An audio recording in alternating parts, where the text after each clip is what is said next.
আত্মসমালোচনা এবং আগামী দিনে সেটাকে আত্মসমালোচনার মাধ্যমে নিজেকে কোন দিশায় আগামী দিন চলা উচিত সেই বিষয়ে চিন্তাধারা করা এবং ভারতীয় জনতা পার্টিকে শক্তিশালী করা।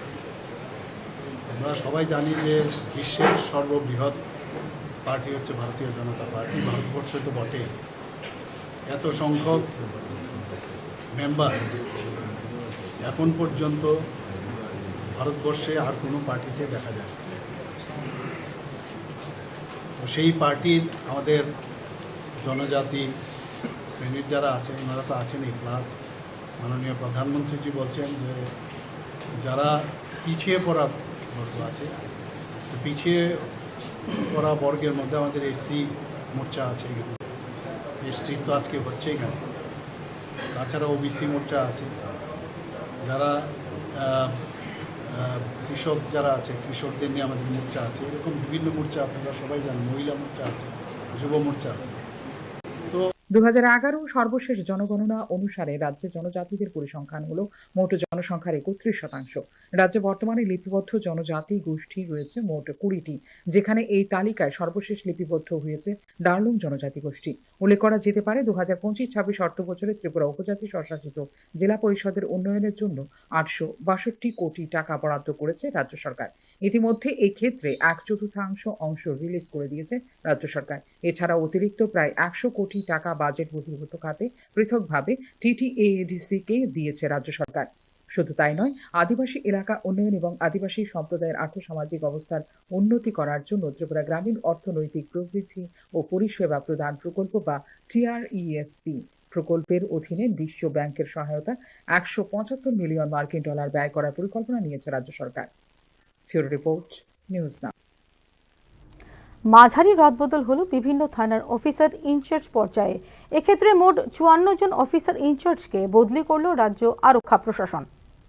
মাঝারি পর্যায়ের রদবদল হলো রাজ্য আরক্ষা প্রশাসনে। রাজ্য জুড়ে বিভিন্ন থানার 54 জন অফিসার ইনচার্জকে বদলির আদেশের বিজ্ঞপ্তি জারি করেছে আরক্ষা প্রশাসন। এর মধ্যে রয়েছে রাজধানী আগরতলার গুরুত্বপূর্ণ থানা পর্যায়ে রদবদলও। রদবদলের অংশ হিসেবে আগরতলার বেশ কয়েকটি থানায় ওসি পর্যায়ে রয়েছে রদবদল। পশ্চিম আগরতলা থানার ওসি পরিতোষ দাসকে বদলি করা হয়েছে আমতলী থানার ওসি হিসেবে। পূর্ব আগরতলা থানার ওসি ইন্সপেক্টর রানা চ্যাটার্জির দায়িত্ব নেবেন পশ্চিম আগরতলা থানার নতুন ওসি হিসেবে। যাত্রাপুর থানার কর্মরত ইন্সপেক্টর সুব্রত দেবনাথ এখন দায়িত্ব পালন করবেন পূর্ব আগরতলা থানার ওসি হিসেবে। আমতলী বিদায়ী ওসি ইন্সপেক্টর হিমাদ্রি সরকারকে বদলি করা হয়েছে সিধাই থানায়। নিউ ক্যাপিটাল কমপ্লেক্স থানার ইনচার্জ প্রসেনজিৎ মালাকারকে এখন নিযুক্ত করা হয়েছে পূর্বকালীন ওসি হিসেবে।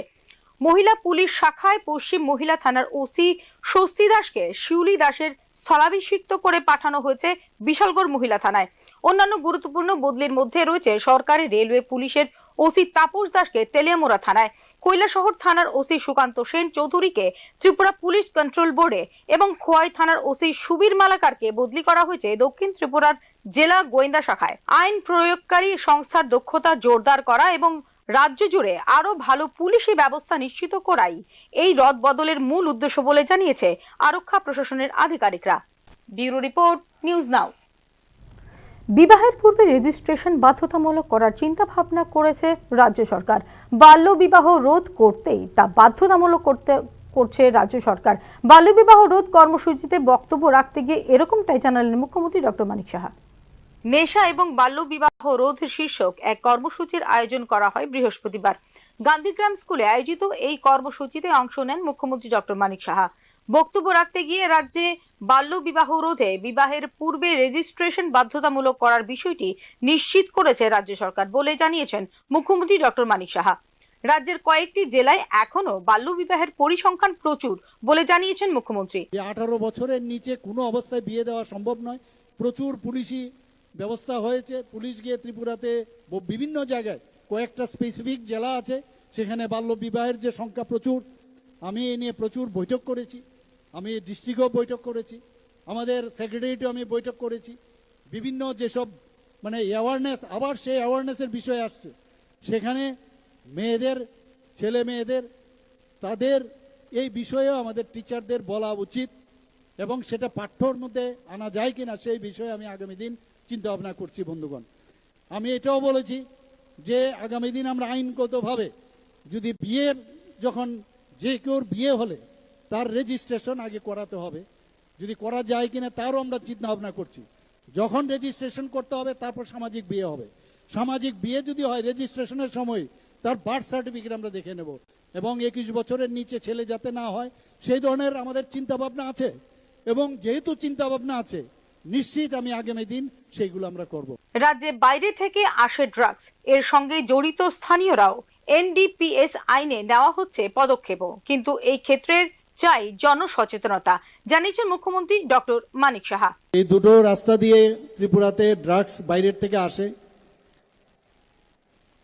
এবং সেগুলো অন্য যে আমাদের নাইবারিং কান্ট্রি সেখানে পাচারের জন্য সেগুলোর যাতে অর্থ উপার্জন করা যায়, অর্থের বিনিময়ে এই কাজগুলো যারা এই ড্রাগ ব্যবসার সাথে জড়িত, বাইরের ওরা তো আছেই, ত্রিপুরারও বহু লোক এর সাথে যুক্ত।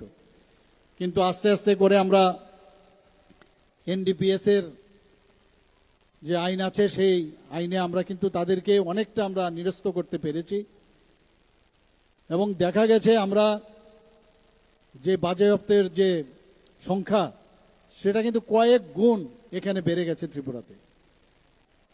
এবং এনডিপিএস এরও যে অ্যারেস্ট হয়েছে তারও এবং তাদের সাজাও কিন্তু প্রচুর হচ্ছে, এবং এটাকে মনিটর করছি আমরা।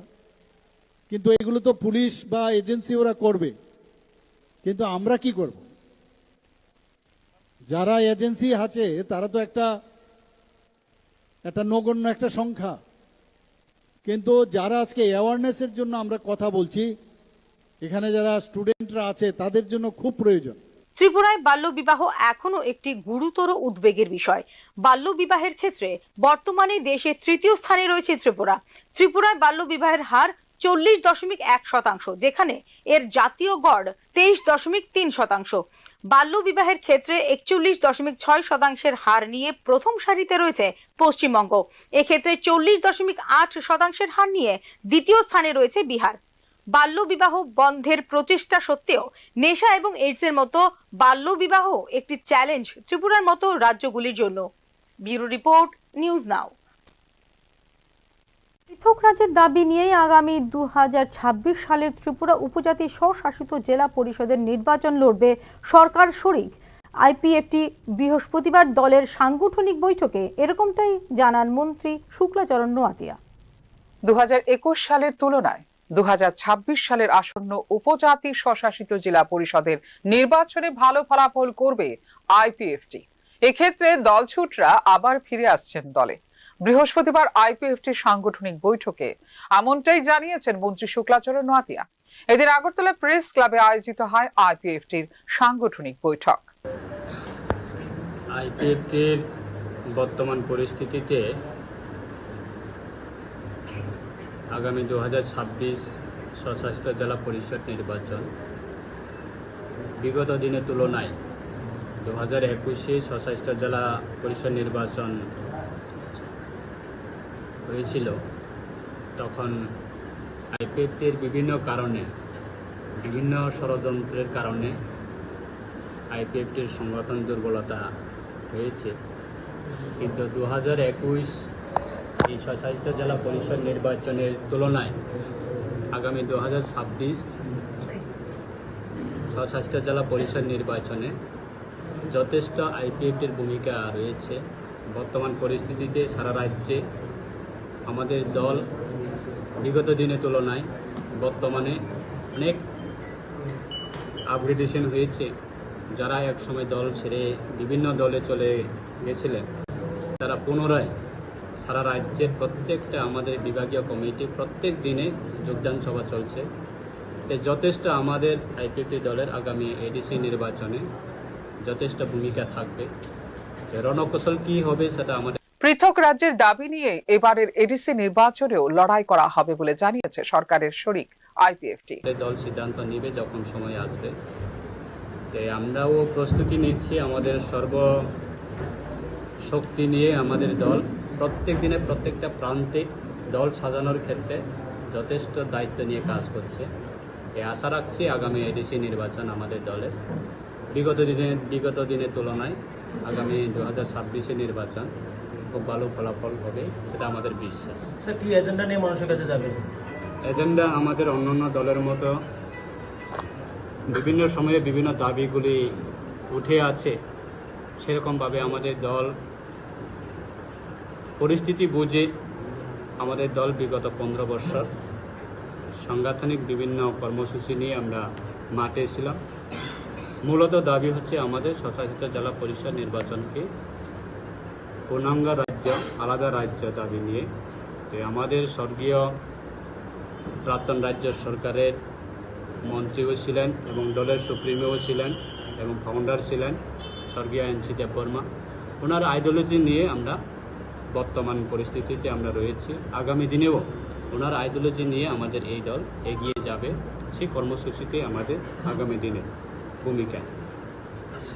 30 আসন বিশিষ্ট ত্রিপুরা উপজাতি স্বশাসিত জেলা পরিষদের 2021 সালের নির্বাচনে একটি আসনেও জয়লাভ করতে পারেনি আইপিএফটি। এক্ষেত্রে 18টি আসনে জয়লাভ করেছিল তিপ্রামথা। 12টি আসনে লড়াই করে 9টি আসনে জয়লাভ করে ক্ষমতাসীন ভারতীয় জনতা পার্টি। বিজেপির শরিক হয়েও এক্ষেত্রে একটি আসনেও জয়লাভ করতে পারেনি IPFT. Bureau report, news now. Teliamura মহকুমার বন্য দাতাল হাতির হানার কারণে ব্যাপক ক্ষয়ক্ষতি হচ্ছে কৃষক এবং ফসলের। বিষয়টি নিয়ে গভীর উদ্বেগ প্রকাশ করলেন উপজাতি কল্যাণ দপ্তরের মন্ত্রী বিকাশ দেববর্মা। চাকমাঘাটের জারুইলং বাড়ি হাটে কৃষকদের সঙ্গে এই বিষয়টি নিয়ে আলোচনা করেন উপজাতি কল্যাণ মন্ত্রী। রাতের আধারে এই হাতির দল ঢুকে পড়েছে চাষের জমিতে, ধ্বংস করছে কৃষকদের পরিশ্রমের ফসল। এতে শুধু ফসল নয়, ভেঙে পড়ছে তাদের জীবিকা, সন্তানদের ভবিষ্যৎ, শিক্ষার স্বপ্ন, এমনকি সংসার চালানোর সামর্থ্য, জানিয়েছেন উপজাতি কল্যাণ মন্ত্রী। ইতিমধ্যে বন দপ্তর ও বনমন্ত্রীর সঙ্গে এই বিষয়ে আলোচনা হয়েছে। দ্রুত কার্যকর পদক্ষেপ নেওয়া হবে বলে প্রত্যাশা ব্যক্ত করেন উপজাতি কল্যাণ মন্ত্রী।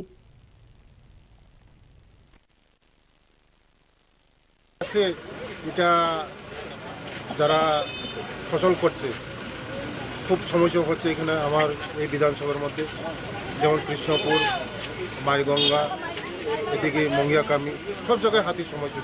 এটা আমরা কীভাবে সমাধান করা যায়, আমি ফরেস্ট মিনিস্টারের সঙ্গে কথা বলেছি। আমরা দেখছি কীভাবে এই হাতির সমস্যাগুলি সমাধান করা যায়। আমরা দেশ চেষ্টা করছি, গভর্নমেন্ট চেষ্টা করছে এগুলি সমস্যার সমাধান করা যায়। আর বাকি যে জারুইলংয়ের মধ্যে এই যারা কৃষক, কৃষি জাতীয় যারা ফসল নিয়ে আসে, তাদের এখানে বসার জন্য আমি দেখছি আগামী দিন তারা ভালো সুবিধার মধ্যে যেন তারা বিক্রি করতে পারে। তাই আমি এখানে কৃষি পণ্য যারা সবজি নিয়ে এসে তারা। পরীক্ষা শুরু হতে কিছু সময় বাকি, তারপরও স্কুলে আসেননি শিক্ষক শিক্ষিকা। বৃষ্টিতে অপেক্ষায় ছাত্রছাত্রী। ঘটনা উদয়পুর তাতুয়াটিলা উচ্চ বুনিয়াদী বিদ্যালয়ে। বিদ্যালয় সময় মতো না খোলার ফলে ছেলেমেয়েরা বৃষ্টিতে ভিজে রয়েছে। গত 2000 সাল থেকে উদয়পুর মহকুমায় উত্তর চন্দ্রপুর এলাকাবাসী দাবি জানিয়ে আসছিল এলাকায় একটি বিদ্যালয় স্থাপন করার জন্য, যাতে করে এলাকার ছেলেমেয়েরা পড়াশোনা করতে পারে। দীর্ঘদিন পর 2009 সালে এলাকায় একটি বিদ্যালয় স্থাপিত হয়, যার নাম দেওয়া হয়েছিল তাতুয়াটিলা উচ্চ বুনিয়াদী বিদ্যালয়। স্কুলটি স্থাপিত হওয়ার পর এলাকার ছেলেমেয়েরা এই বিদ্যালয়ে ভর্তি হয়ে চালিয়ে যাচ্ছিল পড়াশোনা। কিন্তু গত কয়েক বছর ধরে বিদ্যালয়ের মান নিম্নমুখী হয়ে যাচ্ছে দেখেও বিদ্যালয় কর্তৃপক্ষ কোনো নজর না দেওয়ার ফলে দিন দিন কমতে থাকে ছাত্র সংখ্যা। বৃহস্পতিবার এই বিদ্যালয়ের সরকারি নিয়ম অনুযায়ী ছিল পরীক্ষা, সময় ছিল সকাল 11টায়। যথারীতি পরীক্ষা দেওয়ার জন্য ছাত্রছাত্রীরা সময় মতো বিদ্যালয়ে আসলেও সকাল 11টা পর্যন্ত কোনো শিক্ষক বা শিক্ষিকাকে দেখা যায়নি বিদ্যালয়ে। তাতুয়াটিলা এসবি স্কুল। কোন ক্লাসে পড়ো তুমি? আমি ক্লাস 7-এ। ক্লাস 7। আজকে কি পরীক্ষা আছে না? হ্যাঁ, আমার পরীক্ষা আছে। স্কুলে 7 দিন আইসিনি এখনো? না, এখনো আইছে না? এখন তো প্রায় 11টা বাজে, এখনো আইছে না। তো বৃষ্টি যে পড়তেছে, তোমরা কি এইভাবে প্রত্যেক সময় দাঁড়ায় থাকতে লাগে? 7 দিন কি প্রত্যেকদিন এই লেটে আই? হ্যাঁ, দেরি করে আই? তো তোমরা জানাইছো নাকি ওরে? না, কেউ জানাইছি না আমরা। তো এই প্রত্যেকদিন তোমরা শিক্ষকদের কিছু কোনো আইলে তারা না, দাঁড়ায় খাই সবাই দাঁড়াই থাকে এইভাবে? মনে করে সাথে দাঁড়ায় পেয়ে দিয়ে। এই বিদ্যালয়টি প্রথম থেকে অষ্টম শ্রেণী পর্যন্ত রয়েছে, যার শিক্ষক সংখ্যা 7 জন। এর মধ্যে শিক্ষক 5 জন ও শিক্ষিকা 2 জন রয়েছে। বিদ্যালয়ের ছাত্রছাত্রীদের অভিযোগ, নিয়মিতভাবে শিক্ষক শিক্ষিকারা বিদ্যালয়ে আসে না। আজ অর্থাৎ বৃহস্পতিবার বিদ্যালয়ের ছাত্রছাত্রীদের ক্লাস পরীক্ষা ছিল। বৃষ্টির মধ্যে ছাত্রছাত্রীরা স্কুল মাঠে অথবা কোনো এক জায়গায় দাঁড়িয়েছিল বৃষ্টি ভেজা অবস্থায়। প্রায় দিন এই বৃষ্টির মধ্যে তাদের ভিজতে হয়, অভিযোগ ছাত্রছাত্রীদের। স্কুলের নাম কি?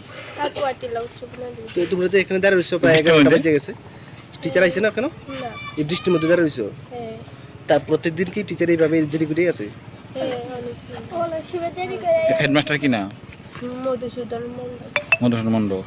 তো কয়জন টিচার আছে স্কুলে? শিক্ষক 5 জন আর ম্যাম 2 জন। টোটাল 7 জন। তো তোমরা এই যে বৃষ্টি দিয়ে ভিজতেছো, কিছু ছাত্ররা জানাও না? জানাইলো তারা কিছু করে না। কিছু করে না। তোমার স্টুডেন্ট কতজন আছে স্কুলে? এটা কাছে পড়ো তুমি? বিদ্যালয় শিক্ষা ব্যবস্থাকে তৃণমূল পর্যায় থেকে সুসংহত করার প্রচেষ্টা জারি রেখেছে রাজ্য সরকার, কিন্তু একাংশ শিক্ষক কর্মচারী মহলের কারণে ব্যর্থতা পর্যবসিত হচ্ছে রাজ্য সরকারের এই প্রচেষ্টা। প্রেক্ষিতে সমালোচনার শিকার হতে হচ্ছে রাজ্য সরকারকে। ফিউরো রিপোর্ট, নিউজ নাও। সম্প্রতি কৈলাসহর RGM মহকুমা হাসপাতালে ঘটে যাওয়া সদ্যজাত শিশু মৃত্যুর অভিযোগকে ভিত্তিহীন বলে দাবি জানান প্রসূতি ও স্ত্রীরোগ বিশেষজ্ঞ ডাক্তার চিরঞ্জীব দেব। বৃহস্পতিবার সাংবাদিক সম্মেলন করে এই বিষয় বিস্তারিতভাবে তুলে ধরেন তিনি। ডাক্তার দেব জানান, মিঠুন দাস নামক এক ব্যক্তির স্ত্রী বুলটি দেবনাথ 11ই জুলাই প্রসূতি বিভাগে ভর্তি হয় এবং 12ই জুলাই সকালে সন্তান প্রসব করেন। পরবর্তীতে নবজাতকের শারীরিক অবস্থার অবনতি হওয়ায় তাকে বেসরকারি হাসপাতালে স্থানান্তরিত করা হয় এবং 13ই জুলাই বিকেলে সদ্যজাত শিশু মৃত্যু হয়। ডাক্তার দেব অভিযোগ করেন, শিশুর মৃত্যুর সন্ধ্যা ঘটলেও তার বাবা মিঠুন দাস দুপুর 12টা নাগাদ সামাজিক মাধ্যমে পোস্ট দিয়ে RGM হাসপাতাল এবং সেখানকার কর্তৃপক্ষকে দায়ী করেন। ডাক্তার দেব মনে করেন, হয়তো হাসপাতালের উন্নয়ন কিছু দুষ্ট চরিত্রের মানুষ সহ্য করছে না, তাই এই পদক্ষেপ।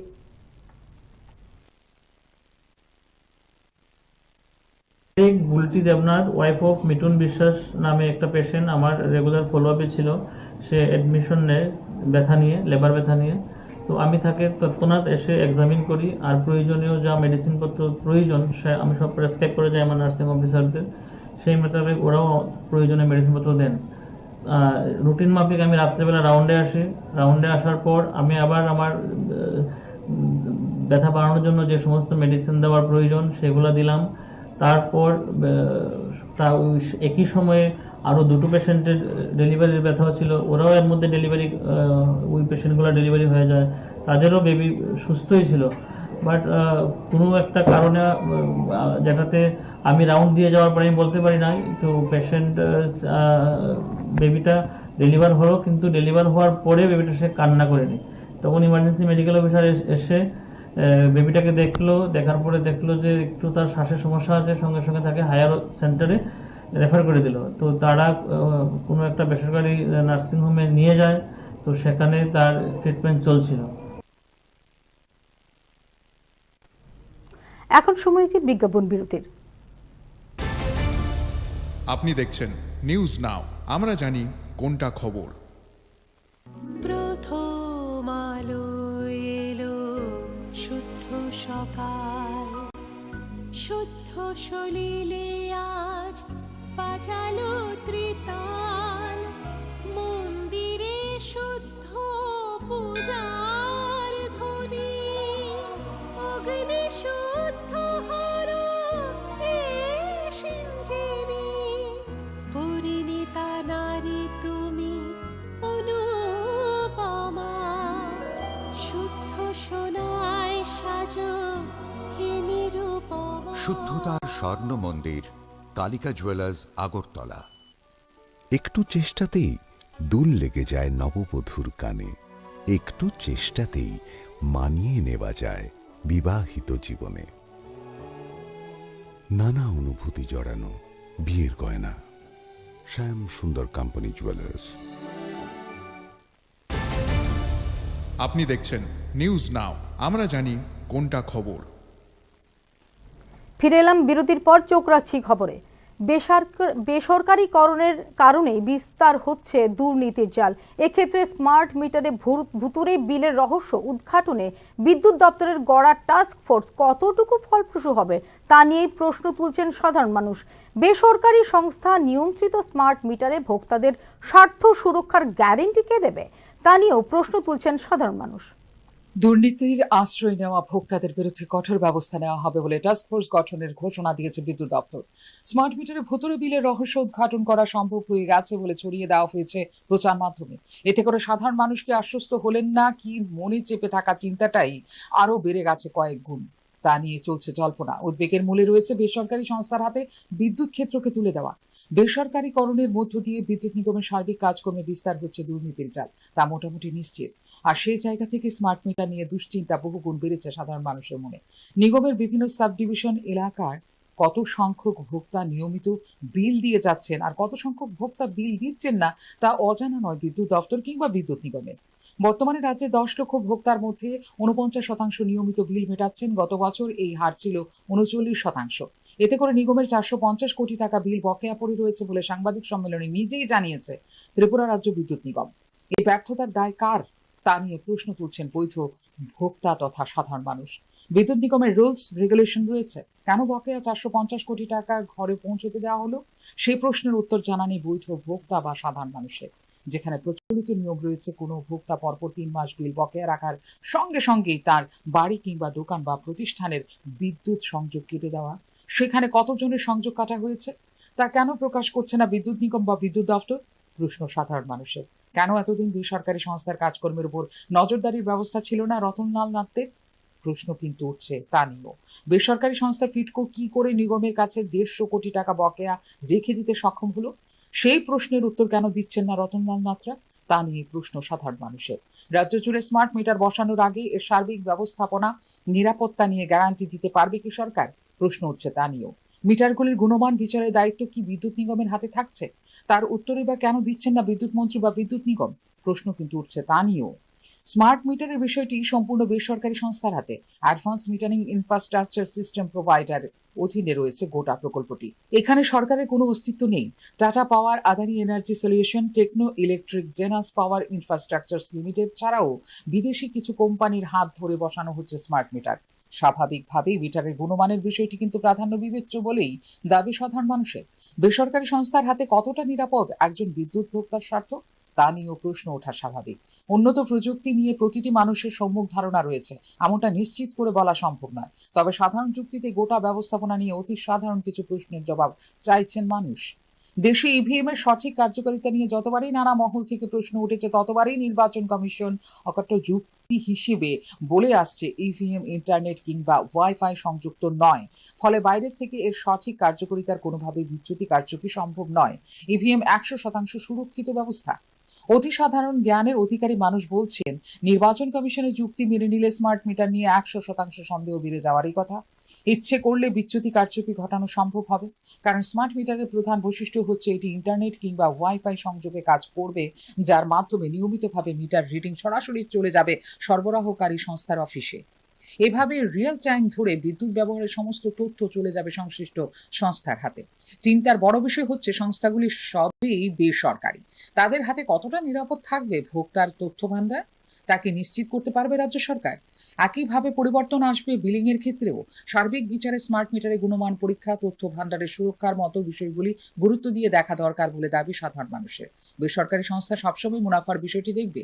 পদ্ধতিগত কারণে বিলে বিচ্যুতি ঘটানো হলেও ধরা সম্ভব হবে না কারো পক্ষে তা উন্মোচন করা। তাছাড়া স্মার্ট মিটারগুলি অতি স্পর্শকাতর, সামান্য ত্রুটিতেও ফাঁকা হয়ে যেতে পারে ভোক্তার পকেট। অন্যদিকে তথ্য ভান্ডারকে কাজে লাগিয়ে সাইবার নিরাপত্তার ঝুঁকির দিকেও ঠেলে দেওয়া হতে পারে বলে আশঙ্কা রয়েছে রাজ্যের বিদ্যুৎ ভোক্তাদের মধ্যে। ফিউরো রিপোর্ট, নিউজ নাও। রাজ্য জুড়ে স্মার্ট মিটারের দ্বারা হয়রানির শিকার জনগণ। প্রতিটি জেলা থেকে প্রতিনিয়ত উঠে আসছে অভিযোগ, মাত্রাতিরিক্ত বিদ্যুৎ বিল হাতে পেয়ে চক্ষু চড়ক কাজ জনগণের। বৃহস্পতিবার এমনটাই অভিযোগ নিয়ে বিদ্যুৎ দপ্তরের বিরুদ্ধে রাস্তায় নামলো সোনামুড়া বেজিমারা এলাকার মহিলারা। স্মার্ট মিটার বাতিলের দাবিতে সোনামুড়া বিদ্যুৎ দপ্তরের সামনে বিক্ষোভ প্রদর্শন করলেন তারা।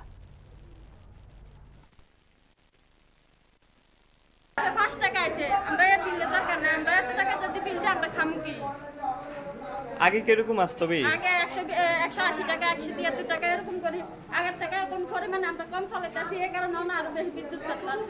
আচ্ছা, আপনার সমস্যাটা আমরা মানে কারেন্ট দিছে না মানে অনেক কিছু মানুষ নষ্ট হয়ে যাচ্ছে, যেমন কি আবার পাকা লাইট এটা অনেক কিছু নষ্ট হয়ে যাচ্ছে। একবার আর আমরা শুধু দুইটা লাইট চালাই আর দুইটা পাকা চালাই, এর দূরে আমরা দুই ঘরে চালাই, কিন্তু কারেন্ট 505 টিয়া বা নইলে না 1100 টিয়া নইলে 1000 টিয়া বিল এতটা কিরে বিল আমরা আমরা এই কারণ চাই না, আমরা কারেন্ট ফাটা দিত গো আগে তো আমরা এই কারণ চাই না স্পিডার মালে স্পিডার এই পিছন ফাটা দিত গো আমরা বাবা নাই না এই মিটার ফাটা দাও আর ইয়ে নি মতন না কারেন্ট চাই না কোনো কিছু না আমরা হাত ঠিক মতো কারণ হয় এই বিল দিই কাজ হয় আমরা মাসে মাসে বিল দেওয়া হয় না তাহলে আবার সড়ক নয়, এই যেন পরিণত হয়েছে সমুদ্রে। বিগত 2-3 দিনের টানা বর্ষণে চরিলামের 8 নম্বর জাতীয় সড়ক পরিণত হলো সমুদ্রে, এমনকি অভিযোগ পথচারীদের।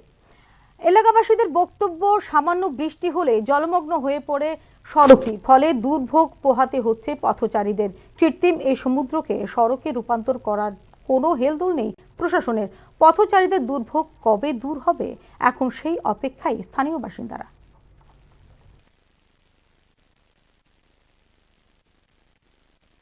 আরে এটা তো বিগত অনেক বছর থেকে এই অবস্থাটা, এই রাস্তাটা তো ঠিক হচ্ছে না, আর কোনো সময় না, মানুষের চলাফেরা করতেও পারতেছে না, গাড়ি ঘোড়া যাইতেও পারতেছে না, এটা হাঁটু জলের উপরে থাকে বৃষ্টি হইলে। হ্যাঁ, বৃষ্টি হইলে, যে কোনো বৃষ্টি, একটু বৃষ্টি হইলে এটা জল বাইরে যায়। আর এটা কেন গভর্নমেন্ট বা পূর্ত দপ্তর এরা কেন দিতেছে না, এটা তারা জানে। আর জনসাধারণ তো দুর্গতি আর অন্ত নাই, জনসাধারণ দুর্গতি অন্ত নাই এই জায়গাটা। এটা না হইলেও চলিলাম অনুকূল ঠাকুর আশ্রমের সামনে জাতীয় সড়ক কোঅপারেটিভ ব্যাংকের সামনে আর কি জলের সংকটও পড়ে। এইটা কত জল তারা ঘোরাবাড়ি সব উঠতে যাবে। আমরা চাইতেছি এটা যেন উঁচা করে দেওয়া হয়। জায়গাটা বাজার চলিলাম বাজার অব্দি, আর ওই এয়ারপরে যে পুরান বাড়ির ঠিক থেকে একটু পূবে গিয়ে এইখান থেকে চলিলাম বাজার অব্দি জায়গাটা যেন উঁচা করে দেওয়া হয়। বৃহস্পতিবার দুর্ঘটনার কবলে পড়ে প্রাক্তন কেন্দ্রীয় মন্ত্রী প্রতিমা ভৌমিকের এক্সকোর্ট গাড়ি। এই ঘটনায় আহত হয়েছেন 3 জন টিএসআর জওয়ানও। এদের মধ্যে একজনের অবস্থা আশঙ্কাজনক হওয়ায় তাকে স্থানান্তর করা হয়েছে জিবি হাসপাতালে। অন্যদিকে দুর্ঘটনার কারণ খতিয়ে দেখছে পুলিশ। মেলাঘর থানা সংলগ্ন এলাকায় প্রাক্তন কেন্দ্রীয় প্রতিমন্ত্রী প্রতিমা ভৌমিকের এসকর্টের গাড়ি দুর্ঘটনার কবলে পড়ে বলে জানিয়েছে পুলিশ। ঘটনার তদন্তের একটি মামলা নিয়েছে পুলিশ।